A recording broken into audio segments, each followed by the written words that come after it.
तो बच्चों कैसे हैं आप सब? बहुत-बहुत स्वागत है आपका आज की इस वीडियो में।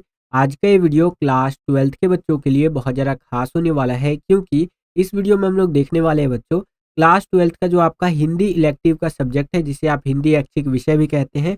इसका जो आज आपका यहाँ पर बोर्ड एग्ज़ाम होने वाला है ना, यानी कि 16 मार्च, जी हाँ बच्चों, 16 मार्च 2026 को जो आपका हिंदी का बोर्ड का पेपर होने वाला है, इसके लिए हम लोग अपना sample question paper number 11 discuss करने वाले हैं। जी हाँ बच्चों, 11वां सैंपल पेपर यहाँ पर हम लोग डिस्कस करेंगे इस वीडियो के अंदर। ये नाइट फाइट होने वाला है, नाइट स्टडी होने वाला है। इसको देख लीजिए बच्चों, फिर सुबह 4 बजे वाली हमारी क्लास होगी और बेसिकली कृष्णा सर अभी आपकी क्लास लेंगे, पूरा सैंपल पेपर आपको समझाएँगे, ठीक है? तो फटाफट से यहाँ पर वीडियो को शुरू करते हैं और हाँ, लाइक कर दीजिएगा इस वीडियो को, ठीक है? चलिए वीडियो में आगे बढ़ते हैं और क्वेश्चंस को देखते हैं। यहाँ से आपका सेक्शन जो अ है या खंड का आप इसे कह सकते हैं, तो ये आपका स्टार्ट हो जाता है। इसके अंदर जो रहेंगे 2 क्वेश्चन रहेंगे। एक तो क्वेश्चन नंबर 1 अपठित आपका गद्यांश दिया होगा, ठीक है? और नीचे आपका जो है अ, वो दूसरा क्वेश्चन दिया होगा कविता वाला, ठीक है? तो आइए पहले क्वेश्चन को हम डिस्कस कर लेते हैं। इस क्वेश्चन के अंदर कहा गया है निम्नलिखित गद्यांश को ध्यानपूर्वक पढ़कर सर्वाधिक उपयुक्त उत्तर वाले विकल्प आपको चुनने हैं। तो आप इसे ये देख सकते हैं। आपको क्या करना है, इसे पढ़ना नहीं है डायरेक्ट, आपको डायरेक्ट जो है एक बार नज़र मार लेनी है। एक-एक लाइन, एक-एक वर्ड आपको नहीं पढ़ना है। एक बार नज़र मार ले आप, इससे आपको जो है पता चल जाएगा कि इसका मेन हेडिंग क्या होगा, ठीक है? यानी किसके ऊपर है ये। और नीचे आपका क्वेश्चन आएगा। एक बार करने के बाद, नज़र मारने के बाद आपको डायरेक्ट क्वेश्चन की तरफ आना है। एंड क्वेश्चन पे आने के बाद इसमें देखना है पहला क्वेश्चन को, गद्यांश में सामाजिक विरासत किसे कहा गया? ये क्वेश्चन पूछा गया। तो आप इसको देखेंगे पूरे पैसेज को, यानी जो आपका दिया हुआ ये गद्यांश है, इसमें आपको देखना है और किसके बारे में बात की गई है। तो ऐसा नहीं है कि आपको इसके अंदर आंसर नहीं मिलेंगे, आंसर आपको मिलेंगे। और ऐसा भी हो सकता है कि एक आध क्वेश्चन के आपको आंसर इसमें पढ़ के समझ के आपको करने होंगे, ठीक है? तो अगर हम देखें गद्यांश के अंदर, जो इस क्वेश्चन के अंदर हमसे पूछा गया था, गद्यांश में सामाजिक विरासत किसे कहा गया है? तो आपको ढूंढना है इसके अंदर कि किसे कहा गया। आप देखेंगे इसके अंदर किसकी बात हो रही है, ज़्यादातर अगर हम देखें तो संस्कृति की बात हो रही है, ठीक है? सामाजिक विरासत जो है यहाँ पे आंसर इसका संस्कृति होगा। लेकिन मैं एक बार दिखाता हूँ कि इसके अंदर आपको आंसर मिलता है कि नहीं मिलता, ठीक है? चलिए एक बार देखते हैं हमें इन लाइनों के अंदर आंसर्स मिलता है कि नहीं मिलता है।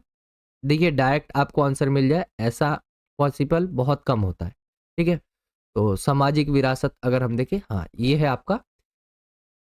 यह एक सामाजिक विरासत है जो परंपरा से चली आती रही है। प्राय सभ्यता और संस्कृति को ही एक मान लिया जाता है। तो यहाँ पे देखें अगर हम, तो इससे हमें हिंट मिल गया है, संस्कृति इसका आंसर होगा। तो यहाँ पे अगर आप देखें ऑप्शन के अंदर, संस्कृति को, भौतिक पक्ष को, विचारों को या आचरण को, तो राइट आंसर आपका ऑप्शन जो का है वो निकल कर आ जाएगा, संस्कृति को, ठीक है?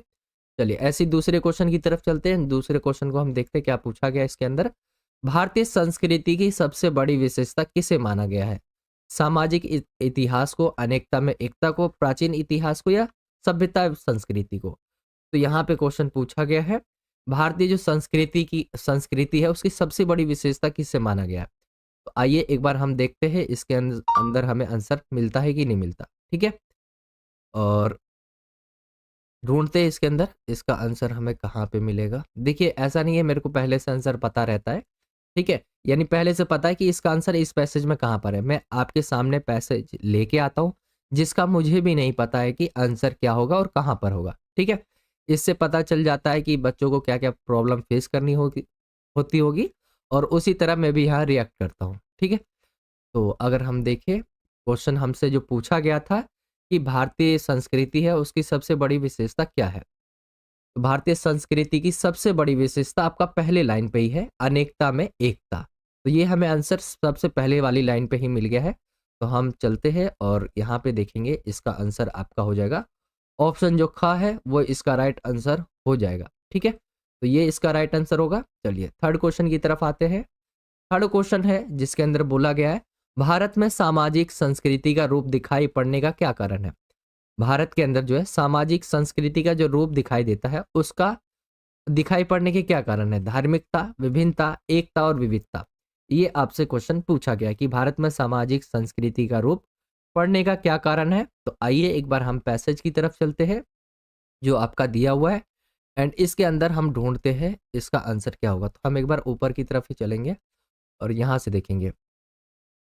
यद्यपि ऊपरी तौर पर भारत के विभिन्न प्रदेशों में पर्याप्त भिन्नता दिखाई देती है, तथापि अपने आचार विचार की एकता के कारण यहाँ की सामाजिक संस्कृति का रूप देखने को मिलता है। तो यहाँ पे अगर हम देखें एकता के कारण, तो राइट आंसर हमारा क्या होगा, विचार की एकता के कारण, यानी एकता हमें ढूंढना है।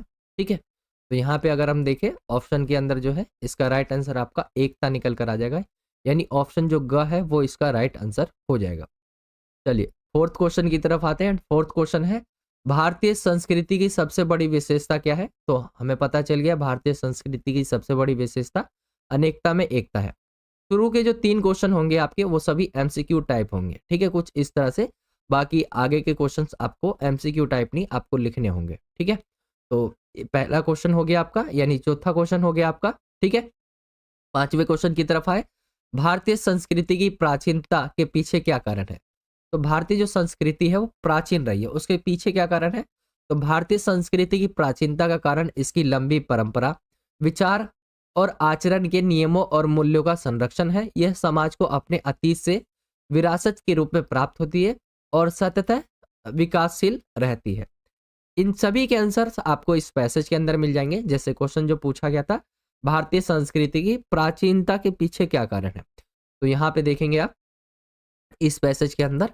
ठीक है, यहाँ पे देखिए, यहाँ से आप लिख सकते हैं भारतीय संस्कृति का जो इतिहास अगर हम देखें तो बहुत ही प्राचीन रहा है। ठीक है, यहाँ पे आप पढ़ेंगे तो इसके आंसर आपको यहाँ से लिखने होंगे। ठीक है, वास्तव में संस्कृति का निर्माण एक लंबी परंपरा के बाद होता है। ये सारी चीजें आप इसके अंदर लिख सकते हैं।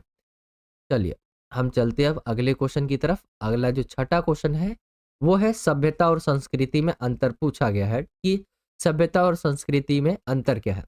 तो सभ्यता मनुष्य के जीवन के भौतिक पक्ष को दिखाती है, यानी दर्शाती है, जिसमें सुख सुविधाएं का महत्व होता है। संस्कृति अगर हम देखें मनुष्य के आचार और विचार को दर्शाती है, जो समाज को आत्मा मानी जाती है, समाज की आत्मा मानी जाती है। सभ्यता और संस्कृति एक दूसरे के पूरक है। तो ये आप यहाँ पे पढ़ सकते हैं। बाकी आपको इस जो आपका गद्यांश दिया हुआ है इसके अंदर आपको आंसर मिल जाएगा। ठीक है, यहाँ पे देखें यहाँ पे बताया हुआ है। ठीक है, आप इसे पढ़ के जो है आंसर लिख सकते हैं। चलिए ये हो गया आपका क्वेश्चन पहला कंप्लीट। अब हम आते हैं सॉरी, ये आपका छठा 7वें क्वेश्चन की तरफ आते हैं। भारतीय संस्कृति को विश्व में विशिष्ट स्थान दिलाने वाली कौन कौन सी विशेषता है। भारतीय जो संस्कृति है विश्व के अंदर एक विशिष्ट स्थान दिलवाती है, कौन कौन सी आपको बताना है। तो भारतीय संस्कृति की प्राचीनता, यानी भारतीय संस्कृति सबसे प्राचीन संस्कृति है। गतिशीलता हो गया, लचीलापन, ग्रहणशीलता, सामाजिक स्वरूप और अनेकता में एकता जैसी जो विशेषताएं हैं इसे विश्व में विशिष्ट स्थान जो है वो दिलाती है। अगर हम पैसेज के अंदर चले तो इसके अंदर आपको इसका आंसर यहाँ पे मिल जाएगा। आप यहाँ पे पढ़ेंगे। ठीक है, तो यहाँ पे आपको मिल जाएगा अनेकता में एकता जैसी चीजें जो है आप लिख सकते हैं। यहाँ देखिए इसकी प्राचीनता, इसकी गतिशीलता, इसका लचीलापन, इसकी ग्रहणशीलता, इसका सामाजिक स्वरूप और अनेकता में निहित एकता इसकी प्रमुख विशेषता है। ठीक है, तो ये चीजें आप यहाँ पे लिख सकते हैं। तो ये हो गया आपका क्वेश्चन नंबर 7वां कंप्लीट, और ये पहला क्वेश्चन आपका कंप्लीट हो जाता है। चलिए अब दूसरे क्वेश्चन की तरफ आते हैं। दूसरा क्वेश्चन है आपका काव्यांश वाला, जिसके अंदर आपको कुछ लाइनें दी होगी। ठीक है, कविता वाली कुछ इस तरह से, जैसे आप इसे पढ़ना चाहे पढ़ सकते हैं। मैं कहूँगा आप पढ़े ना, क्योंकि इससे आपका टाइम जो है और ज़्यादा वेस्ट होगा। एक बार नज़र मार सकते हैं आप। चलिए मैं आपको डायरेक्ट जो है फिर क्वेश्चन की तरफ लेके चलूंगा। यहाँ पे क्वेश्चन की तरफ आएंगे तो मठाधीशों ने उत्साह भरे शब्दों को क्यों छीना। यहाँ पे बोला गया है मठाधीशों ने उत्साह भरे शब्दों को क्यों छीना। तो इसके अंदर आप चलेंगे और ढूंढने की कोशिश करेंगे। मैंने गढ़े ताकत और उत्साह से भरे भरे कुछ शब्द, जिन्हें छीन लिया मठाधीशों ने, दे दिया उन्हें धर्म का झंडा। ठीक है, तो अगर हम देखें ऑप्शन हमारे क्या क्या है। धार्मिक उन्माद जगाने के लिए, धर्म से दूर करने के लिए, धर्म का अर्थ स्पष्ट करने के लिए, उत्साह जगाने के लिए। और अगर हम इसके राइट आंसर की बात करें तो राइट आंसर आपका ऑप्शन का होगा, ये वाला इसका राइट आंसर होगा। मठाधीशों ने उत्साह भरे जो शब्द है उसको छीना क्यों, धार्मिक उन्माद जगाने के लिए। ठीक है, चलिए दूसरे क्वेश्चन की तरफ आए। दूसरा क्वेश्चन है, ये आप कुछ यहाँ पे कथन दिए हुए, जैसे कि तलवार शब्द आत्मघात की ओर संकेत करता है, तलवार शब्द सुरक्षा की ओर संकेत करता है, या तलवार शब्द जो है निष्क्रिय की ओर जो है संकेत करता है। तो अगर हम इसके राइट आंसर की बात करें तो इसके अंदर आपको जाना है, इसके अंदर ढूंढना है तलवार शब्द क्या है। उन्मादी हो गए मेरे शब्द तलवार लेकर मिटाने लगे, ठीक है। यहाँ पे अगर देखेंगे मेरे शब्द जो है तलवार लेकर मिटाने लगे, तो यहाँ पे तलवार का आपको बताना है, तलवार जो कथन दिया हुआ है किसकी ओर संकेत कर रहा है। तो यहाँ पे आपके ऑप्शन दिए हुए, जैसे कि केवल जो है दूसरा, यानी तलवार शब्द सुरक्षा की ओर, केवल पहला, केवल तीसरा, या पहला और तीसरा दोनों। तो अगर हम इसके आंसर्स की बात करें तो इसका जो आंसर है वो है आपका जो है केवल, यानी तलवार शब्द जो है आत्मघात की ओर जो है संकेत कर रहा है। तो केवल जो आपका जो पहला खा होगा, ठीक है, यानी पहला वाला, ये इसका राइट आंसर हो जाएगा, ठीक है। चलिए अगले क्वेश्चन की तरफ आए। दूसरा क्वेश्चन है, कवित्री किसे जो है किस उम्मीद से जो है शब्दों को बो रही है, किस कवित्री जो है किस उम्मीद से शब्दों को बो रही है। तो ये आपके ऑप्शन है। अगर हम एक बार चलते हैं इसके अंदर काव्यांश के अंदर और देखते हैं इसमें कुछ लिखा है क्या इसके बारे में, ठीक है। अ, यहाँ पे देखिए ढेर सारे शब्द अब उनकी उन्हें अगवा कर लिया सफेद पोष लुटेरों ने, और दबा दिया उन्हें कुर्सी के पाए तले, असहनीय दर्द से चीख रहे हैं, ठीक है। मेरे शब्द और वे कर रहे हैं अट्ठास, अब मैं गहूंगी बोंगी उन्हें, ठीक है। तो यहाँ पे जो बो रही है यही पूछा गया था क्वेश्चन। तो एक बार हम चलते दोबारा क्वेश्चन की तरफ। कवित्री किस उम्मीद से शब्दों को बो रही है, सही अर्थ प्राप्त करने के लिए, अलग अर्थ प्राप्त करने के लिए, विकल्प का और ख दोनों है, यानी, और चौथा है आपका विपरीत अर्थ जो है प्राप्त करने के लिए। तो अगर हम इसके आंसर्स की बात करें तो कवित्री किस उम्मीद से शब्दों को बो रही है, सही अर्थ को प्राप्त करने के लिए, ऑप्शन जो का है वो इसका राइट आंसर होगा। चलिए अब इसमें भी आपका जो क्वेश्चन होगा क्वेश्चन नंबर 2, इसके अंदर अंदर भी जो आपके शुरू के 3 क्वेश्चन जो होंगे वो आपके एमसीक्यू टाइप होंगे। फोर्थ क्वेश्चन की तरफ आते। फोर्थ क्वेश्चन है, कवि ने अपने शब्दों के माध्यम से किसकी रचना की है। तो आपको बताना है कवि ने जो अपने शब्दों के माध्यम से किसकी रचना की है। कवि ने अपने शब्दों के माध्यम से ताकत हो गया, उत्साह और इंसानियत से भरी, ठीक है, रचना की है। इंसानियत से भरी जीवन की आप कह सकते हैं रचना की है। तो ऑप्शन इसका जो राइट आंसर होगा कुछ इस तरह से हो जाएगा। एंड आप इस काव्यांश में जाएंगे तो आपको इसके अंदर हिंट मिल जाएगा, ठीक है, इसका राइट आंसर का, ठीक है। चलिए हम आते हैं अब फिफ्थ क्वेश्चन की तरफ। फिफ्थ क्वेश्चन है, कवि के शब्दों को मठाधीशों और सफेद पोष लुटेरों ने कैसे उपयोग जो है किया। यहाँ पे इसका आंसर है, मठाधीशों ने कवि की ताकत और उत्साह भरे शब्दों को धर्म का झंडा बनाकर उन्मादी बना दिया, जबकि जो सफेद पोष लुटेरे हैं उन्होंने क्या करा, इंसानियत भरे शब्दों को कुर्सी के नीचे दबाकर उनका दुरुपयोग किया। तो ये आप एक्सप्लेन देख सकते हैं। छठे क्वेश्चन पे आते हैं। छठा क्वेश्चन है, कवि ने अपने शब्दों के भविष्य के बारे में क्या उम्मीद जताई है। कवि ने अपने शब्दों के भविष्य के बारे में क्या उम्मीद जगाई है। तो कवि को उम्मीद है कि वे अपने शब्दों को पुनः बोएंगे, खाद पानी से उनकी देखभाल करेंगे और वे बार बार उगेंगे, तब कोई मठाधीश या लुटेरे है या लुटेरा उन्हें जो है छीन नहीं पाएगा। तो ये इसका आंसर कुछ इस तरह से हो जाएगा। और ये आपका सेक्शन जो पहला वाला होगा, क कह ले आप, आ कह ले, ठीक है, ये आपका पूरा कंप्लीट हो जाता है। इसके अंदर 2 क्वेश्चन होंगे आपके, दोनों ही आपके जो होंगे अपठित होंगे, यानी आपने इन्हें कभी नहीं देखा होगा ना पढ़ा होगा। तो ये आपका question number 1 complete, question number 1 और 2 कंप्लीट हो जाता है। आई होप आप यहाँ तक समझ गए होंगे। चलिए अब हम चलते हैं नेक्स्ट सेक्शन जो है आपका सेक्शन बी, यानी सेक्शन आप उसे खा भी कह सकते हैं, बा भी कह सकते हैं, उसकी तरफ चलते हैं। एंड ये वाला जो सेक्शन होगा खंड खा, आप यहाँ देख रहे होंगे, इसके अंदर जो भी आपके क्वेश्चंस होंगे वो सभी अभिव्यक्ति और माध्यम के बुक जो होंगे उसी के आधार पर होंगे, ठीक है। तो आइए क्वेश्चन नंबर हम 3 से स्टार्ट करते हैं इस सेक्शन को। एंड इस वाले क्वेश्चन के अंदर कहा गया है, थर्ड के अंदर, निम्नलिखित प्रश्नों के आंसर जो आपको 60 शब्दों में लिखने हैं। क्वेश्चन क्या क्या है। पहला क्वेश्चन है, समाचार है क्या। तो यहाँ पे आपको बताना है समाचार क्या है। तो समाचार किसी ऐसी ताजा घटना, विचार या समस्या की रिपोर्ट है जिसमें अधिक से अधिक लोगों की रुचि हो और जिसका अधिक से अधिक लोगों पर प्रभाव पड़ रहा हो। तो यानी आपने क्या समझा, समाचार क्या है, ऐसी घटना हो सकती है, विचार हो सकती है, समस्या हो सकती है जिसमें अधिक से अधिक लोगों की रुचि हो यानी इंटरेस्ट हो और अधिक से अधिक लोग जो है उससे प्रभावित हो। तो ये आपका समाचार हो गया पहला क्वेश्चन। दूसरे क्वेश्चन की तरफ आते हैं। इसी के अंदर दूसरा क्वेश्चन पूछा गया है, वो है आपका विभिन्न संचार जो माध्यम है, जैसे विभिन्न संचार माध्यमों से जो है इंटरनेट माध्यम की आपको खूबियां और कमियां बतानी है।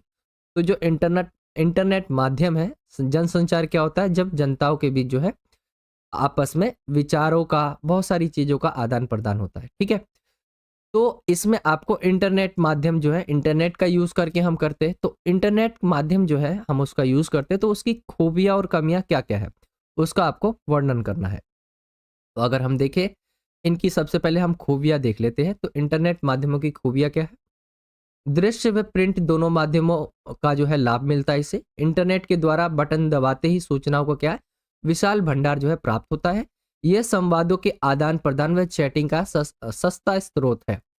खबरें जो है, खबरें जो होती है बड़ी तेजी से यानी तीव्र गति से पहुंचाई जाती है। तो ये है इंटरनेट माध्यम, आप सभी यूज करते हैं, आप सभी को पता होगा, जिसके अंदर बहुत तेज यानी आप जो है अभी मैसेज करते हो उनके पास तुरंत पहुंच जाता है जिसको आप भेजना चाहते हैं, ठीक है। बहुत सस्ता पड़ता है हमें ये, और ढेर सारी जो घटनाएं हम उन्हें एक साथ भी भेज सकते हैं। इनकी कमियां क्या क्या है, तो चलिए एक बार कमियों को भी देख लेते हैं। इसमें अगर हम देखें इनकी कमियों में यानी खामियों में, इसमें समय सीमा ना होने के कारण लोग एक दूसरे कार्य को जो है करते जा रहे हैं। यानी अगर हम देखें, इसमें समय सीमा नहीं है कि आप 1 बजे से लेकर 2 बजे तक ही मैसेज कर सकते हो, आप कभी भी कर सकते हो। इसके कारण क्या हो रहा है, लोग जो है दूसरे कार्यों से क्या है, जो दूसरे काम है उससे करते जा रहे हैं। गरीबों तथा अनपढ़ों के लिए इंटरनेट किसी काम का नहीं है। अगर हम देखें तो ये बात सही है, जो गरीब है एक तरह से पैसा तो लगता है, अनपढ़ों के लिए ज़्यादा फिट रहेगा, क्योंकि आप देखेंगे इंटरनेट अनपढ़ों के लिए ऐसे है कि मतलब उनको समझ नहीं आएगा क्या चीज़ें लिखना है, क्या चीज़ें भेजना है, क्योंकि ज़्यादातर सारी चीज़ें इंग्लिश में ही होती है, तो वो पढ़ नहीं पाते, समझ नहीं पाते, ठीक है। एंड तीसरा पॉइंट है, नई पीढ़ी में जो है स्वयं को हर समय अपडेट रखने की लत लगने के बुरे परिणाम आ रहे हैं। यानी अगर हम देखें, नई पीढ़ी जैसे जैसे जा रही है, हर समय जो है कई सारी चीज़ों में अपडेट आता है, तो उसकी जो लत है वो लगने के कारण कई सारे बुरे परिणाम भी देखने को मिल रहे हैं। तो ये चीज़ें होगी आपकी क्वेश्चन नंबर दूसरे के बारे में, कि इंटरनेट माध्यम की खूबियाँ और कमियाँ क्या क्या थी। थर्ड क्वेश्चन है, तीसरा क्वेश्चन, जिसके अंदर बोला गया है विशेष लेखन किसे कहते हैं, इसके प्रमुख क्षेत्र तथा उनमें प्रयोग होने वाली भाषा शैली के बारे में आपको लिखना है। विशेष लेखन है क्या, सबसे पहले तो आपको यह बताना है, इसके प्रमुख क्षेत्रों के बारे में बताना है, और उनका क्या क्या जो उनका प्रयोग होता है उसमें कौन सी भाषा जो है यूज की जाती है। तो समाचार पत्रों में सामान्य समाचारों के अलावा क्या है, साहित्य, विज्ञान, खेल इत्यादि के जो है भी पर्याप्त जानकारी मिलती है। इसी कार्य के अंतर्गत जब किसी खास विषय पर सामान्य लेखन से हटकर विशेष लेखन किया जाता है तो उसे विशेष लेखन कहते हैं। जब हम किसी एक क्षेत्र को पकड़ लेते हैं, जैसे साहित्यिक विज्ञान हो गया, खेल हो गया, और भी बहुत सारे डिफरेंट जो है आपके अ, क्षेत्र होते हैं, ठीक है। जब हम सिर्फ उनको पकड़ ले, जैसे आपका साहित्य विज्ञान आपने पकड़ लिया, अब उसके बारे में विशेष लेखन करते हैं, आप उसके ऊपर लिखते हैं, तो वो विशेष लेखन के अंदर आएगा, ठीक है। तो ये तो हो गया विशेष लेखन। इसके क्षेत्र अगर हम देखें तो ये आपके क्षेत्र है, जैसे कि बताया आपको कि जैसे अर्थ व्यापार हो गया, खेल मनोरंजन हो गया, विज्ञान प्रौद्योगिकी, कृषि हो गया, विदेश, पर्यावरण, रक्षा, कानून, स्वास्थ्य इत्यादि, यानी और इसके अलावा भी बहुत सारी चीजें हो सकती है। तो ये इसके क्षेत्र हो गए। विशेष लेखन की भाषा शैली की बात करें तो विशेष लेखन की कोई निश्चित शैली नहीं होती है, यह उल्टा पिरामिड या फीचर शैली दोनों में लिखा जाता है। यह विषय अनुसार जो है निर्धारित होती है, विषय के अनुसार ही निर्धारित होती है, आप सभी को पता होगा। बहुत सारी चीजें आप पॉलिटिकल साइंस में पढ़ते हैं, वही वो ज्योग्राफी में उस शब्द का मीनिंग अलग हो जाता है, ठीक है। तो डिपेंड करता है उस क्षेत्र के ऊपर भी। विशेष लेखन में हर क्षेत्र की विशेष तकनीकी शब्दावली का प्रयोग होता है। जैसे अगर देखें कारोबार और व्यापार, तो तेजड़िए, मंदड़िए, सोना, उछला, ये सारी चीजों का यूज किया जाता है। पर्यावरण में अगर देखें, पर्यावरण और मौसम में आर्द्रता हो गया, टॉक्सिक कचरा हो गया, ग्लोबल वार्मिंग हो गया, ये शब्द। खेल देखें तो खेल के अंदर जर्मनी ने घुटने टेके, ऑस्ट्रेलिया के पांव उखड़े, ठीक है। कुछ इस तरह के शब्द आपको देखने को मिलते हैं। जब हम विशेष लेखन करते हैं। ठीक है, जब आप खेल के अंदर करेंगे तो ये चीज़ें आपको देखने को मिलेगी, ये वर्ड्स आपको देखने को मिलेंगे। ये आपने जब क्रिकेट मैच देखा होगा तो ये भी चीज़ें आपने देखी होगी। तो ये आपका क्वेश्चन नंबर जो है थर्ड कंप्लीट हो जाएगा। इसके अंदर 3 क्वेश्चन होंगे, तीनों ही आपको करने होंगे। चलिए अब हम आते हैं क्वेश्चन नंबर 4 की तरफ। क्वेश्चन नंबर 4 है आपका, इसमें बोला गया निम्नलिखित में से किन्हीं 2 प्रश्नों के आंसर आपको देने 60 शब्दों में। ये भी अभी आपका अभिव्यक्ति और माध्यम से ही है।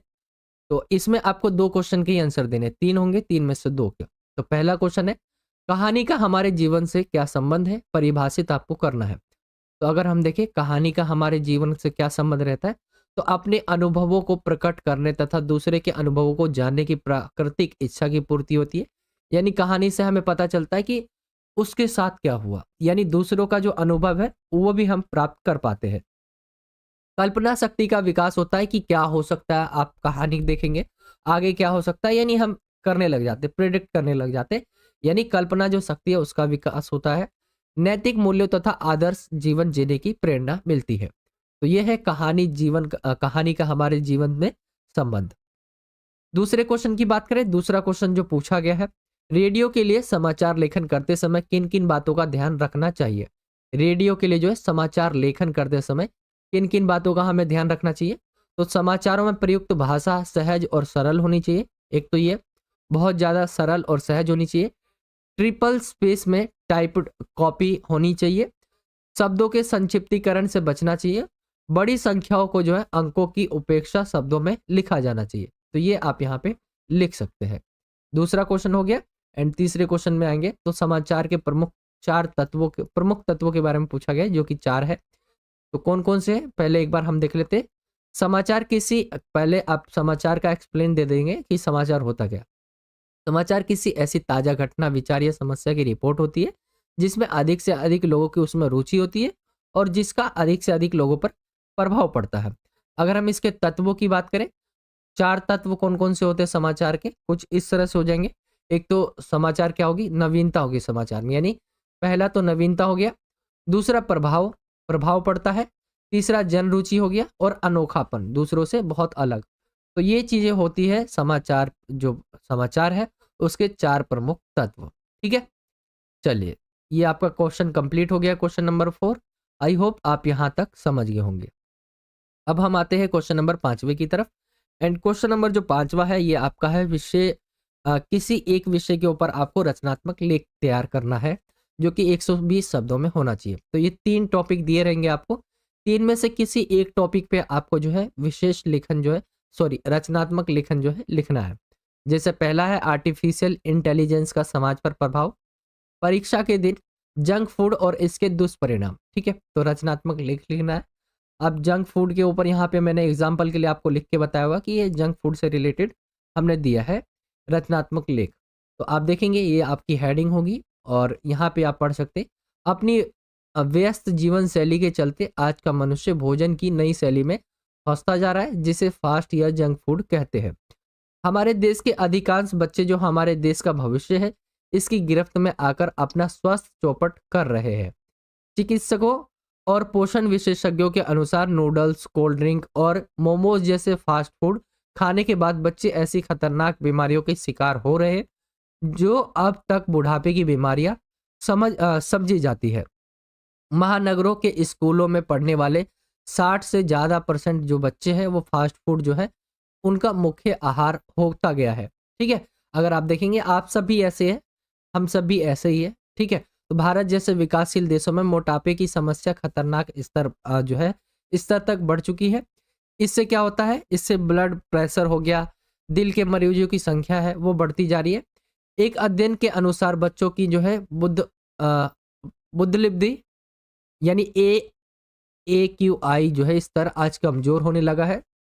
ठीक है, इस प्रकार देखें तो हमारे स्वास्थ्य के लिए जो है जंक फूड जहर के समान है। तो यहाँ पे आपको जंक जो फूड है वो उसके ऊपर आपको बताना था, उसके क्या क्या दुष्परिणाम होते हैं। तो बहुत सारी बीमारियां हो जाती है जंक फूड से। ठीक है, तो आप यहाँ पे एक्सप्लेन कर सकते हैं अपने शब्दों में, आप यहाँ पे इसे कुछ पॉइंट्स ले सकते हैं। तो ये आपका क्वेश्चन हो गया है 5वां कंप्लीट। अब आते हैं हम क्वेश्चन नंबर 6 की तरफ। तो क्वेश्चन नंबर 6 जो है ये आपका अभी भी अभिव्यक्ति और माध्यम से ही है। तो इसमें बोला गया निम्नलिखित में से किन्हीं 2 प्रश्नों के आंसर देने हैं। टोटल 3 होंगे, 3 में से आपको 2 क्वेश्चन के आंसर देने होंगे। तो पहला क्वेश्चन इसके अंदर पूछा गया है, पत्रकारीय लेखन में कैसी भाषा का प्रयोग किया जाता है एवं एंकर बाइट से आप क्या समझते हैं। तो पत्रकारीय जो लेखन है उसके अंदर कैसी भाषा का यूज किया जाता है, एक तो ये क्वेश्चन पूछा गया और एंकर बाइट के बारे में आपसे पूछा गया। तो पत्रकारीय लेखन में अलंकारिक संस्कृत निष्ठ भाषा शैली के बजाय जो है जो आम बोलचाल की भाषा होता है उसका इस्तेमाल किया जाता है। ठीक है, पत्रकारीय लेखन में पाठकों को ध्यान में रखकर ही अखबारों में सीधी, सरल, साफ सुथरी लेकिन प्रभावी भाषा के इस्तेमाल पर जोर दिया जाता है। तो ये समझ गए, आम बोलचाल की जो भाषा होती है उसका यूज किया जाता है। और दूसरा अगर हम देखें एंकर बाइट क्या होता है, तो एंकर बाइट के बारे में अगर हम देखें, ये बताया गया जैसे टीवी पत्रकारिता में बाइट का काफी महत्व है। टेलीविजन में किसी भी खबर को पुष्ट करने के लिए इससे संबंधित बाइट दिखाई जाती है, यानी किसी घटना की सूचना देने और उसकी दृश्य दिखाने के साथ ही घटना के बारे में जो प्रत्यक्षदर्शी थे, यानी जो घटना देखा जिन्होंने, ठीक है, होते हुए, उनको भी क्या है, हम देखते होंगे आपकी घटना के आसपास कौन था, फिर वो भी न्यूज में आता है, वो बताते हैं क्या हुआ। यानी प्रत्यक्षदर्शी जो थे या संबंधित व्यक्तियों का कथन जो है दिखा और सुनाकर खबर को जो है प्रामाणिकता जो है वो दी जाती है, यानी ये खबर सही है कि नहीं, वहां पे जिन्होंने देखा उसको भी न्यूज चैनल पे लाया जाता है। तो ये होता है बाइट, ठीक है, एंकर बाइट। तो ये आपका हो गया क्वेश्चन नंबर 6 का पहला। चलिए दूसरे की तरफ आते। दूसरे क्वेश्चन के अंदर बोला गया है, भारत में इंटरनेट पत्रकारिता जो है कब से शुरू हुई एवं लाइव किसे कहते हैं। यहाँ पे पूछा गया है, भारत के अंदर इंटरनेट पत्रकारिता कब से शुरू हुई और लाइव किसे कहते हैं। तो भारत में इंटरनेट पत्रकारिता का अभी तीसरा दौर चल रहा है। भारत में इसका पहला दौर 1992 से जो है शुरू माना जा सकता है, जबकि दूसरा दौर आपका दिया हुआ 1993 से 2001 और तीसरा दिया हुआ है 2002 से अब तक माना जाता है। ठीक है, एंड लाइव की अगर हम देखें, लाइव यानी किसी खबर या घटना स्थल से जो है सीधा प्रसारण। सभी टीवी चैनल कोशिश करते हैं कि किसी भी जो भी बड़ी घटना होती है उसको हम क्या करें, जनता तक सीधे लाइव पहुंचाएं। ठीक है, तो ये आपका हो गया लाइव के बारे में और इंटरनेट पत्रकारिता कब से शुरू हुई, ठीक है, ये माना जाता है। चलिए, और अगर हम देखें तीसरा क्वेश्चन, तो इसके अंदर बोला गया है, विशेष रिपोर्ट से आप क्या समझते हैं। खोजी रिपोर्ट और इन डेप्थ रिपोर्ट का वर्णन आपको करना है। विशेष रिपोर्ट क्या होता है, तो विशेष रिपोर्ट समाचार पत्र और पत्रिकाओं में गहरी छानबीन, विश्लेषण और व्याख्या के आधार पर जो रिपोर्ट प्रस्तुत की जाती है उसे विशेष रिपोर्ट कहते हैं। विशेष रिपोर्ट के प्रकार, विशेष रिपोर्ट की जो है मुख्य 4 प्रकार है। अगर हम देखें, खोजी रिपोर्ट, इन डेप्थ रिपोर्ट। तो यहाँ पे खोजी रिपोर्ट और इन डेप्थ रिपोर्ट के बारे में पूछा गया। तो जैसे खोजी रिपोर्ट अगर हम देखें, जिस रिपोर्ट में पत्रकार उन सूचनाओं और तथ्यों को छानबीन करके जनता के सामने लाते हैं जो पहले सबके जो सामने है वो ना आए हो, तो ये होता है खोजी रिपोर्ट। जो चीजें जो है जनता के सामने जो है आई ना हो। और इन डेप्थ रिपोर्ट की अगर हम बात करें, इन डेप्थ रिपोर्ट वो रिपोर्ट है जिसके अंदर सार्वजनिक रूप से प्राप्त तथ्यों, सूचनाओं और आंकड़ों की गहरी छानबीन कर महत्वपूर्ण पहलुओं को जनता के सामने लाने वाली रिपोर्ट होती है। तो इन डेप्थ ये वाला हो गया, खोजी रिपोर्ट ये हो गया। एंड ये आपका कुछ इस तरह से क्वेश्चन नंबर जो 6 है वो कंप्लीट हो जाता है। इसमें आपको किसी 2 क्वेश्चन के ही आंसर देने थे। आई होप आप यहाँ तक जरूर अच्छे से समझ गए होंगे। एंड ये था आपका, हमने डिस्कस जो किया सेक्शन ए और बी हमने कंप्लीट डिस्कस कर लिया। चलिए यहाँ से स्टार्ट करते हैं इस क्वेश्चन को। निम्नलिखित काव्यांश को आपको ध्यानपूर्वक पढ़ना है। उस पर आधारित दिए हुए प्रश्नों के आपको सर्वाधिक उपयुक्त उत्तर वाले विकल्प का चयन करना है। तो आप देख रहे होंगे कुछ इस तरह से आपको ये काव्यांश दिख रहा है, जिसके अंदर आप देखेंगे कुछ लाइनें आपको यहाँ पे कविता की मिलेगी। ठीक है, ये आपकी बुक से ही पूछा गया है, याद रखना है। यहाँ पे जो भी क्वेश्चंस पूछे जाएंगे आपकी किताब से होंगे। तो ये आप देख सकते हैं, जैसे बरसाती आंखों के बादल बनते जहां भरे करुणा जल, लहरें टकराती अनंत की पाकर जहां किनारा, हे कुंभ ले उषा सवेरे भरती ढुकलाती सुख मेरे, मंदिर उगते रहते जब जगकर रजनी भर तारा। ठीक है, कुछ इस तरह से ये आप लाइन देख रहे हैं। एंड इससे रिलेटेड आपसे एमसीक्यू टाइप क्वेश्चंस पूछे जाएंगे। तो आइए हम क्वेश्चन की तरफ आते हैं। एंड ये क्वेश्चन है, पहला क्वेश्चन देख रहे, बरसाती आंखों करुणा जल पंक्ति से क्या अभिप्राय है। तो यहाँ पे अगर हम देखें तो इसका आपको बताना है, बरसाती आंखों जो है लिखा हुआ है, करुणा जल पंक्ति जो है पंक्ति से क्या अभिप्राय है आपको बताना है।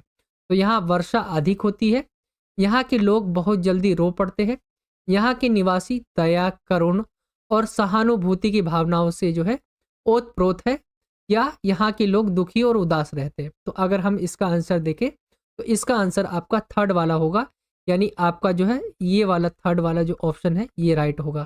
ठीक है, तो आपका ये वाला ऑप्शन सही हो गया। चलिए हम आते हैं अब अगले क्वेश्चन की तरफ। दूसरा क्वेश्चन है, उपयुक्त पंक्तियों में वर्णन है, जो आपने पंक्तियां पढ़ी इसके अंदर किसका वर्णन किया गया है? भारतीय संस्कृति की उदारता व विशालता का, भारत की जो है प्राकृतिक सुषमा का, बादल एवं वर्षा का, या पहला और दूसरा दोनों ये कहा गया। तो अगर हम इसके आंसर को देखें तो भारतीय संस्कृति की उदारता और विशालता का और भारत की प्राकृतिक सुषमा का, इन दोनों का ही वर्णन किया गया है। तो आपका आंसर जो होगा, आंसर आपका फोर्थ वाला आ जाएगा। अगर क्वेश्चन की बात करें जो पेपर के अंदर होगा, ये आपका क ख ग घ करके हो सकता है। ठीक है, तो क ख ग घ करके होगा तो आपका ऑप्शन घ हो जाएगा। चलिए हम आते हैं अब थर्ड क्वेश्चन की तरफ। थर्ड क्वेश्चन है, यह रचना साहित्य की कौन सी विद्या है? ठीक है, आपको बताना है यह रचना साहित्य की कौन सी विद्या है। छंद, कविता, गीत या रागिनी, ये आपका दिया हुआ ऑप्शन, आपने जो पंक्तियां पढ़ी उसमें आपको बताना है यह रचना साहित्य की कौन सी विद्या है। तो अगर हम देखें तो ये गीत है। ऑप्शन जो थर्ड वाला है आपका गीत, ये इसका राइट आंसर हो जाएगा। चलिए अगले क्वेश्चन की तरफ आते हैं। अगला क्वेश्चन है आपका फोर्थ वाला। फोर्थ वाला जो क्वेश्चन है इसमें बोला गया है, प्रातः काल में उषा रूपी पनी हारिन अपने घड़े से कौन से सुख उड़ेलती है? ठीक है, तो ये क्वेश्चन के अंदर बोला गया खाने पीने के पदार्थ, सोना, नवीन आशा, उमंग, उत्साह और या पानी। तो अगर हम इसके आंसर की बात करें तो इसका आंसर हो जाएगा आपका ऑप्शन थर्ड, नवीन आशा, उमंग और उत्साह, ये इसका राइट आंसर हो जाएगा। ठीक है, चलिए हम आते हैं अब अगले क्वेश्चन की तरफ। क्वेश्चन नंबर है इसका पांचवा। रूपातीय रूपातीय शयोक्ति अलंकार का प्रयोग किस पंक्ति में है? तो ये बताना है आपको कौन सी पंक्ति में किया गया। हे कुंभ ले उषा सवेरे, शीतल मले समीर सहारे, रजनी भर तारा या बरसाती आंखों के बादल। तो अगर हम देखें तो पहला वाला जो है इसके अंदर किया गया है रूपातीय शयोक्ति अलंकार का प्रयोग। ठीक है, ये आपका राइट आंसर हो जाएगा।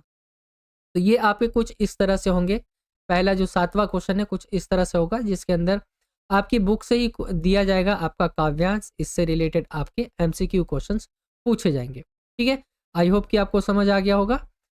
चलिए हम आते हैं अब अगले क्वेश्चन की तरफ। क्वेश्चन नंबर है आपका आठवां, एंड आठवें के अंदर आपका जो है कविता वाले ही जो है क्वेश्चंस पूछे जाएंगे, जो आपने पोएम्स है जो आपकी वहां से ही। तो पहला है, जहां पहुंच अनजान क्षितिज को मिलता एक सहारा, पंक्ति का आशय स्पष्ट करना है। यानी जहां पहुंचकर अनजान क्षितिज को मिलता एक सहारा, यानी भारत के बारे में बात की गई है, आपने चैप्टर पढ़ा होगा। तो यहाँ भारत के बारे में बात की गई कि भारत में आने वाले जो है अनजान व्यक्ति भी जो है या अपरिचित व्यक्ति को भी क्या है पूर्ण स्नेह एवं आश्रय प्राप्त होता है। अपरिचित को भी पूरा आदर, सम्मान तथा प्रेम प्राप्त होता है। अगर आप देखेंगे तो ये भारत के अंदर होता है। तो भारत को लेकर ही आपको यहाँ पे बताना है। जैसे यहाँ पे हमने भारत का मेंशन किया हुआ है, देश का, अपने देश का, तो यहाँ पे आपको मेंशन करके बताना है। जहाँ पे क्या है अनजान व्यक्ति भी आकर क्या है उनको सहारा मिल जाता है, पूरा आदर, सम्मान, प्रेम मिलता है। ठीक है, चलिए दूसरे क्वेश्चन की तरफ आते हैं। दूसरा क्वेश्चन है, अपने द्वारा इस सत्र में पढ़ी किन्हीं दो कविताओं में उपयुक्त अलंकारों के महत्व का आपको वर्णन करना है। तो छात्र छात्राओं द्वारा किन्हीं दो कविताओं में प्रयुक्त विभिन्न अलंकारों का वर्णन किए जाने पर तथा महत्व दर्शाने पर अंक प्रदान करें। देखिए आप ये खुद से कर सकते हैं। ठीक है, यहाँ पे अगर हम बात करें कोई दो अलंकारों के बारे में आपको बताना है इस सत्र में जो भी आपने पढ़ा है, तो आप कोई सा भी जो है दो अलंकार लिख दे। ठीक है, इसमें कोई दिक्कत नहीं है। बाकी ये क्वेश्चन देखें, ये क्वेश्चन आपका नहीं आएगा। ठीक है, ये आप नोट कर ले, इस क्वेश्चन को गलत ले लिया गया है, ये क्वेश्चन नहीं आना चाहिए। थर्ड क्वेश्चन की बात करें, थर्ड क्वेश्चन है, यह दीप अकेला पर इसको भी पंक्ति को दे दो के आधार पर व्यष्टि का समष्टि में विलय क्यों और कैसे संभव है। ठीक है, यह दीप अकेला आपने चैप्टर पढ़ा होगा, तो इसके अंदर बोला है पर इसको भी पंक्ति को दे दो के आधार पर व्यष्टि का समष्टि में विलय क्यों और कैसे संभव है। तो अगर हम देखें यह दीप दीप व्यक्ति का प्रतीक है और पंक्ति समाज का। दीप को पंक्ति में स्थान देने का तात्पर्य व्यक्ति को समाज के साथ जोड़ना है। यही व्यष्टि का समष्टि में विलय है। व्यक्ति के सर्वगुण संपन्न होते हुए भी उसके अस्तित्व की सार्थकता समाज के प्रति स्वयं के विसर्जन में ही है। समाज के साथ मिलकर वह अपनी सेवाओं से समाज एक राष्ट्र को मजबूत बनाता है। ठीक है, तो ये बात की गई कैसे एक व्यक्ति जो है समाज से जुड़ा होता है और वो समाज जब समाज संपन्न होता है, एक व्यक्ति संपन्न होता है तो समाज भी संपन्न होता है और समाज के साथ साथ राष्ट्र को भी मजबूती मिलती है। ठीक है, तो इसके अंदर ये कहा गया है। तो आपका 8वां क्वेश्चन कुछ इस तरह से हो जाएगा कंप्लीट। चलिए हम आते हैं अब 9वें क्वेश्चन की तरफ। 9वां क्वेश्चन जो पूछा जाएगा आपसे वो होगा आपका काव्यांश दिया होगा, उसकी आपको सप्रसंग व्याख्या करनी होगी। ठीक है, सप्रसंग व्याख्या मतलब आप जानते होंगे संदर्भ, प्रसंग, व्याख्या, विशेष, ये चीजें आती है। ठीक है, तो यहाँ पे आपके 2 दिए रहेंगे, उनमें से आपको एक करना पड़ेगा। एक तो ये आप देख रहे होंगे यहाँ पे जिसमें कहा गया है, चढ़कर मेरे जीवन रथ पर प्रलय चल रहा अपने पथ पर, मैंने निज दुर्बल पद बल पर उससे हारी होड़ लगाई, लौटा लो यह अपनी थाती, मेरे करुणा हा हा खाती, विश्व न संभलेगी ये मुझसे, इससे मन की लाज गवाई। ठीक है, कुछ इस तरह से ये आपका काव्यांश है। नीचे अथवा में आपका दिया रहेगा एक और काव्यांश। जैसे दूसरा अगर हम देखें तो ये बोला गया है, आह वेदना मिली विदाई, मैंने भ्रमवश जीवन संचित, मधुकारियों की भीख लुटाई, छल छल थे संध्या के श्रमकण, आंसू से गिरते थे प्रतिक्षण, मेरी यात्रा पर लेती थी नीरवता अनंत अंगड़ाई। कुछ इस तरह से है। मैंने आपको एग्जाम्पल के लिए ये वाला करके बताया, दोनों नहीं किया है, ये वाला करके बताया है। तो अगर हम देखें सॉरी ऊपर वाला करके बताया मैंने। ठीक है, इन दोनों में से मैंने आपको ऊपर वाला करके बताया है। तो नीचे अगर देखें हम तो आंसर आपका यहाँ से स्टार्ट हो जाता है। पहले आप कुछ लाइंस और स्टार्टिंग की और एंड की लाइन लिख देंगे कुछ इस तरह से। फिर इसके बाद संदर्भ देखें तो कवि जयशंकर प्रसाद जी का है, कविता देवसेना का गीत है। प्रसंग के अंदर आप बताएंगे इसमें देवसेना के हृदय की समस्त वेदना, व्याकुलता और बेचैनी का वर्णन किया गया है। वह अपने वेदना में क्षणों को याद करती है। कुछ इस तरह से प्रसंग होता है। फिर आपको करना है इसकी व्याख्या। इस गीत में क्या कहा गया है, तो इस गीत में स्कंदगुप्त के विवाह प्रस्ताव को ठुकराने के बाद जो है देवसेना अपने जीवन में आने वाली कठिनाइयों का वर्णन करती हुई कहती है कि मेरे जीवन रूपी रथ पर चढ़कर विनाश व मुसीबतें मेरे साथ साथ हमेशा चलते रहे, अर्थात मैंने जीवन भर दुखों को झेला है। मैं उनसे लगातार होड़ करती हुई, संघर्ष करती हुई निरंतर आगे बढ़ती रही, जबकि मुझे पता था कि मैं उनके सामने क्या है, बहुत कमजोर हूँ। ठीक है, यहाँ पे आप देखेंगे सामने बहुत कमजोर हूँ, उनका मुकाबला नहीं कर पाऊंगी, फिर भी मैं उनसे जीवन भर लोहा लेती रही। देवसेना स्कंदगुप्त को संबोधित करते हुए कहती है कि हे राजन, अब मेरे हृदय की करुणा रागिनी हाहा कर रही है, अर्थात मैं जो है बहुत अधिक दुखी हो रही हूँ। आप जो भी अधिकार मुझ पर रखते हो उसे लौटा लो, क्योंकि मेरा मन बहुत अधिक व्यथित हो गया है। अब इसे संभालना मेरे वश की बात नहीं है। इसी कारण मैं अपने जीवन की लज्जा की रक्षा भी नहीं कर सकी और सबके सामने उसे खो बैठी।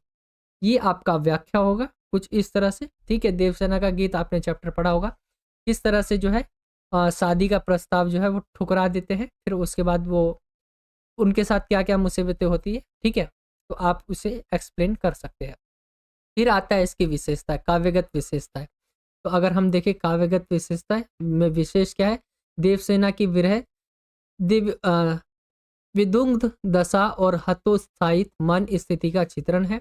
संस्कृत निष्ठ खड़ी बोली, मुक्त छंद की रचना, छायावादी रचना, करुण रस, रूपक अनुप्रास, पुनरुक्ति, प्रकाश अलंकार है। तो ये चीजें आप इसके अंदर लिखते हैं विशेष के अंदर। ठीक है, भाषा कैसी है, कौन सा जो है रस यूज किया गया है, अलंकार कौन से है। ठीक है, तो ये चीजें आपको लिखनी होती है विशेष के अंदर।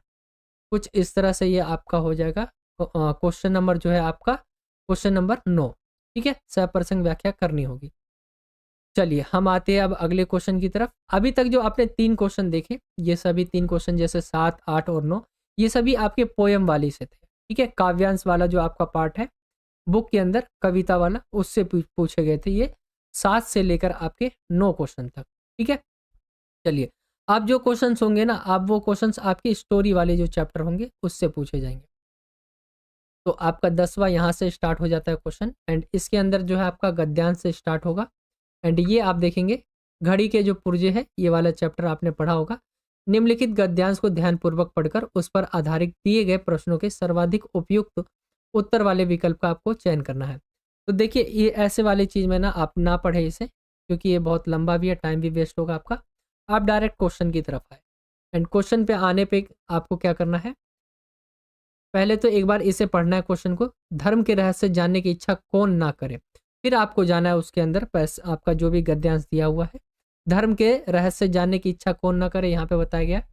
तो यहाँ पे बोला गया प्रत्येक मनुष्य ना करे। ठीक है, तो चलिए हम ऑप्शन में देखते हैं। यहाँ पे आप देखेंगे ऑप्शन में प्रत्येक मनुष्य आपका पहला ही दिया हुआ है, लेखक, उपदेशक या इनमें से कोई नहीं। तो अगर हम इसके राइट आंसर की बात करें तो इसका राइट आंसर आपको पता चल ही गया, प्रत्येक मनुष्य इसका राइट आंसर होगा। चलिए अब दूसरे क्वेश्चन की तरफ आते हैं। दूसरा क्वेश्चन है धर्माचार्यों का क्या कहना है। ठीक है, धर्माचार्यों का क्या कहना है, तो प्रत्येक व्यक्ति को धर्म का रहस्य जानने की इच्छा नहीं करनी चाहिए।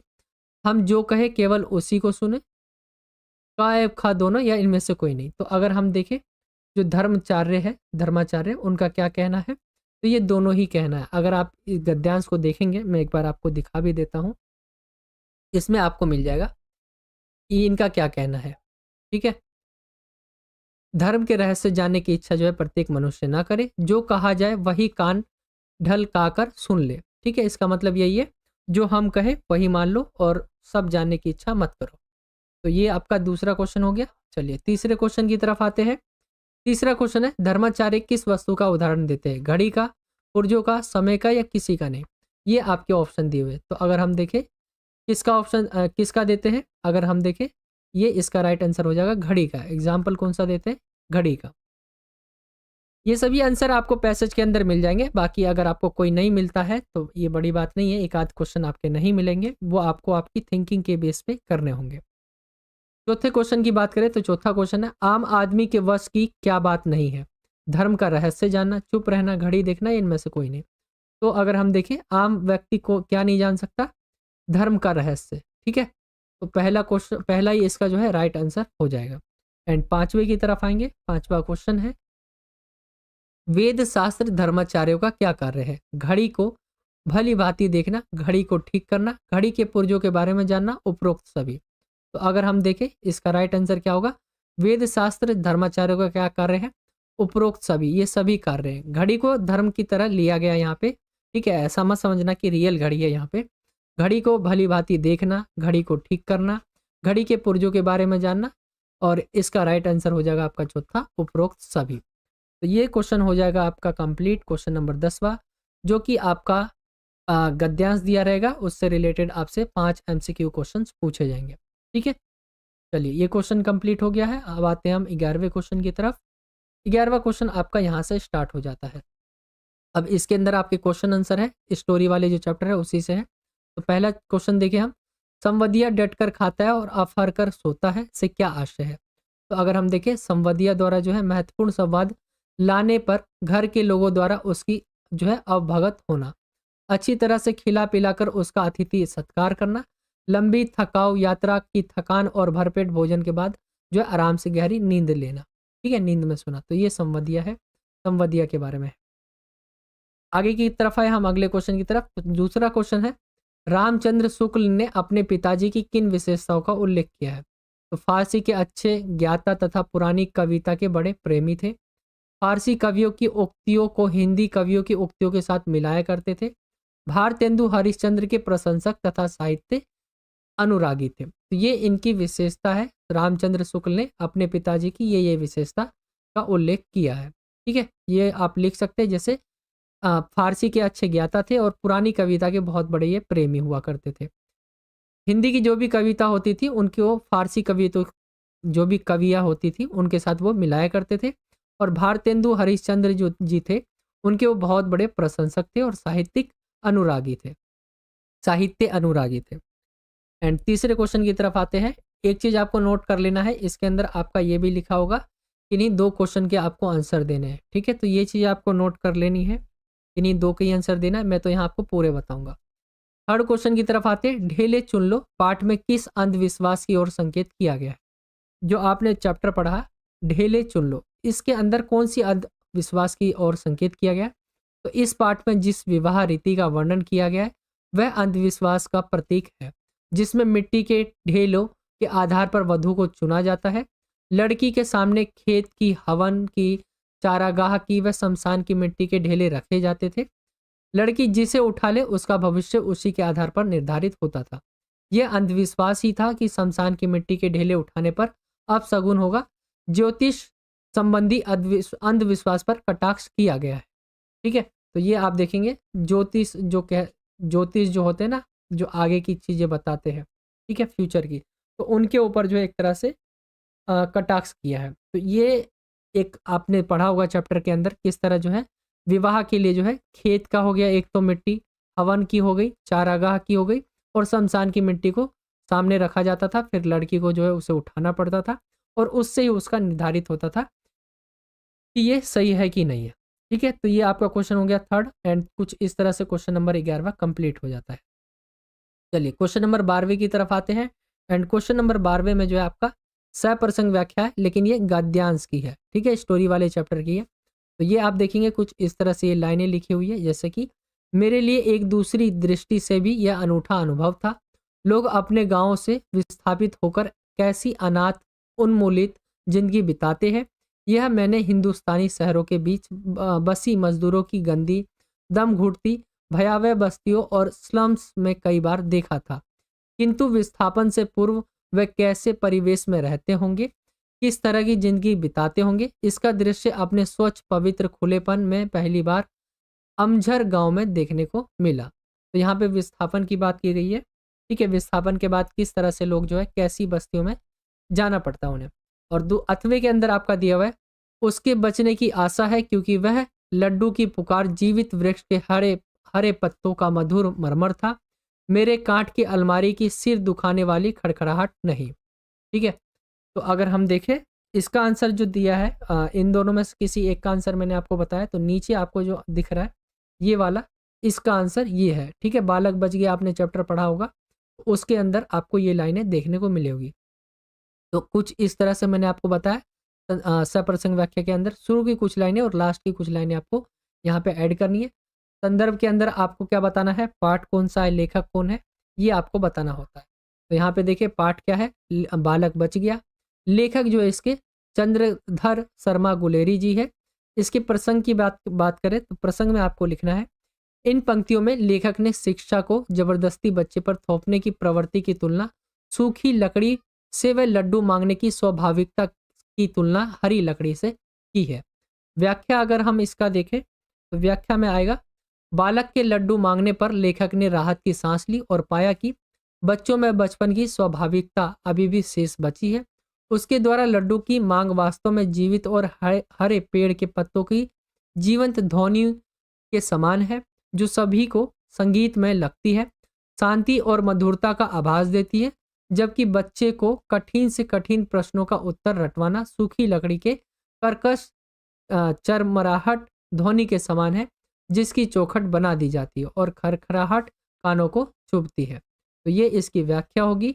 और इसके अंदर जो विशेष होगा, जैसे कि आपकी भाषा, ठीक है, जैसे कि यहाँ पे देखिए विशेष के अंदर भाषा की बात की गई है, प्रभावपूर्ण खड़ी बोली, विषयानुकूल भाषा का प्रयोग किया गया। शब्द भंडार देखे तो तत्सम तद्भव उर्दू शब्दों का प्रयोग।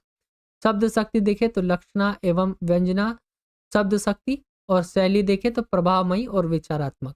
कुछ इस तरह से आपका ये क्वेश्चन कंप्लीट हो जाता है। तो ये आपका क्वेश्चन नंबर 12वां था। इसके अंदर आपसे सप्रसंग व्याख्या पूछी जाएगी, एंड इन दोनों में से कोई आपको एक करने होंगे। ठीक है, मैंने आपको नीचे वाला करके बता दिया, बालक बच गया जो चैप्टर है आपका उससे। चलिए हम आते हैं अब लास्ट क्वेश्चन की तरफ। क्वेश्चन नंबर है 13वां, एंड ये 13वां क्वेश्चन आपका जो है दूसरी जो बुक है अंतराल वाली उससे पूछा गया है। ठीक है, तो पहला क्वेश्चन है, भैरव ने सूरदास की झोपड़ी क्यों जलाई? आप सभी को पता होगा क्यों जलाई। भैरव ने सूरदास की झोपड़ी बदला लेने के लिए जलाई। वह कई कारणों से जो है सूरदास से बदला लेना चाहता था। क्या क्या रीजन थे? एक तो सुभागी को उन्होंने क्या किया था, शरण दिया था अपने घर में, तो ये एक रीजन हो गया। और भैरव के मन में सूरदास के प्रति ईर्ष्या का भाव। तो ये 2 पॉइंट है, आप इसको एक्सप्लेन कर देंगे। जैसे कि एक्सप्लेन है, भैरव अपनी पत्नी सुभागी को रोज नशे में क्या पीटता था। एक दिन भैरव की मार से बचकर वह सूरदास की शरण में आई। सूरदास ने उसे शरण देकर भैरव की मार से बचाया, जिससे भैरव की जो है भैरव की जग हसाई हुई। ठीक है, एक तो ये हो गया। भैरव के मन में फिर ईर्ष्या जाग जाती है, जलन जाग जाता है। सुभागी द्वारा बार बार पति की मार से बचने हेतु सूरदास के घर में जाकर छिप जाना, वह सूरदास के द्वारा बीच बचाव करके सुभागी को भैरव से बचाना ही भैरव के मन में ईर्ष्या भाव जगा देता है और वह सूरदास से बदला लेने का निश्चय कर बैठता है। तो ये आपका कुछ इस तरह से पहला क्वेश्चन होगा। ठीक है, भैरव ने सूरदास की झोपड़ी इसलिए जलाई थी। चलिए दूसरे क्वेश्चन की तरफ आते हैं। दूसरा क्वेश्चन है इसका, डियर पार्क में बतखों को देख लेखक क्या सोचने लगा? बिस्कोहर की माठी पाठ के आधार पर आपको बताना है।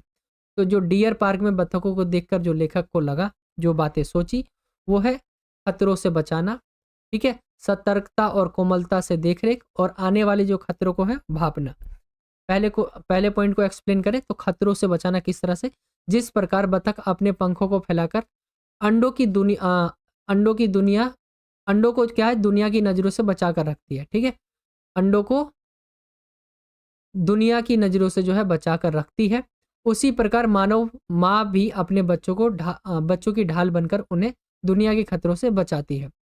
सतर्कता और कोमलता से देखरेख देखिए अगर हम, तो जैसे बतख जो है अपनी पैनी चोंच से सतर्कता बरतते हुए कोमलता से अंडों को अपने पंखों के अंदर छुपाती है, उसी प्रकार मानव माँ भी बच्चों को डांटते मारते समय ध्यान रखती है कि शिशु को नुकसान ना पहुंचे। और तीसरा जो पॉइंट है वो है आने वाले खतरों को भापना। बतख माँ की निगाह जो है सदैव कौवे की ताक पर रहती है। मानव माँ भी बच्चों पर जो है बच्चों पर आने वाले संभावित खतरे को भाप लेती है। तो ये 3 पॉइंट कुछ इस तरह से हो जाएंगे। एक तरह से क्वेश्चन ऐसे भी बन सकता है आपका कि किस तरह जो है बतख अपने बच्चों की देखभाल करती है, आपको ये बताइए, या बतख का देखभाल करना कैसे होता है। ठीक है, बतख अपने बच्चों की देखभाल कैसे करती है, इस तरह से भी क्वेश्चन पूछ सकते हैं। एंड थर्ड क्वेश्चन जो है आपका लास्ट क्वेश्चन, इसके अंदर बोला गया है, थर्ड क्वेश्चन के अंदर, नदी का सदा नीरा रहना जीवन के स्रोत का सदा जीवित रहना है। इस कथन से मानव सभ्यता के लिए नदियों के महत्व पर आपको क्या प्रकाश पड़ता है। ठीक है, महत्व पर क्या प्रकाश पड़ता है? तो नदी का सदा नीरा रहना आशय है कि नदी में कभी भी पानी का अभाव ना हो, वह सदा पानी से भरपूर रहे, जल उसमें हमेशा बहता रहे। नदी पानी की से ही नदी बनती है। ठीक है, यदि पानी नहीं होगा तो क्या नदी होगा? वो नहीं होगा। सूखी नदी किस काम की? संसार की अनेक प्राचीन सभ्यताएं नदियों के किनारे ही जन्मी तथा विकसित हुई है। जल को जीवन कहते, सृष्टि का पहला जीव जो है जल में ही जन्मा था। मनुष्य ने जब से कृषि का व्यवसाय अपनाया है तभी से क्या है एक स्थान पर रहना शुरू किया है। इस प्रकार गांव में बने नगर, बने सभ्यता पनपी। वर्तमान सभ्यता उद्योगों की जो है सभ्यता है। उद्योग भी नदियों के तट पर स्थापित है। नदियों के जल से ही फसलें फलती है। यानी एक तरह से आपको नदियों के बारे में बताना है, नदियाँ कितनी इंपॉर्टेंट है हमारी खेती के लिए भी। हम जो है पानी सिंचाई का यूज़ करते हैं तो नदी के माध्यम से ही हम पानी लाते हैं। ठीक है, तो पानी कह लो आप, नदी कह लो, हमारा कितना यूज़ है उसका, आपको यहाँ पे उसकी इम्पोर्टेंस बतानी है, उसका महत्व बताना है। जल ही जीवन है, आपने ये कई बार पढ़ा होगा, तो वही आपको यहाँ पे एक्सप्लेन करना है। ठीक है, आप यहाँ पे देख सकते हैं, मैंने आपको बता दिया, यही चीज़ें आपको लिखनी है। कुछ इस तरह से ही आपका पूरा पेपर कंप्लीट हो जाता है।